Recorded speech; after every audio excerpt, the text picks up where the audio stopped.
جی اس کو ابھی اسی سال مارچ میں ڈاکٹر کو ہم لوگوں نے دکھایا تو ڈاکٹر نے کہا آٹزم ہے. جی آٹزم. جی ٹھیک ہے. جی تو میں کیا کروں حضرت صاحب کی میرا پیپر نکل جائے, میں کون اتنا پاس کروں, کون سی دعا کروں وہ ٹھیک ہو جائے.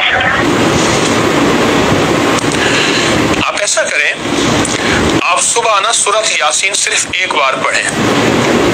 سورۃ یاسین آپ ایک بار پڑھیے صبح, اور اس کے بعد جب پہنچے سلام قولا من رب الرحیم, اس کو سارا دن دہرائیں, سارا دن دہرائیں, سارا دن دہرائیں.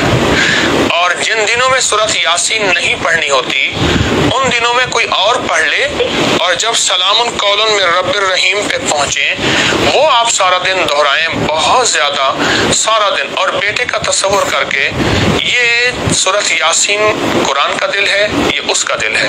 سورۃ فاتحہ میں سارا قرآن ہے, اور سورۃ فاتحہ کا دل ایاک نعبد و ایاک نستعین ہے. اسی طرح ہر سورت کا ہے. تو آپ سلام قولا من رب الرحیم بہت زیادہ دہرائیں, اور اس کو پھر شام جب ہو سوتے ہوئے باقی صورت پوری کر کے اور سلام قولا من رب الرحیم پڑھتے پڑھتے آپ سو جائیں.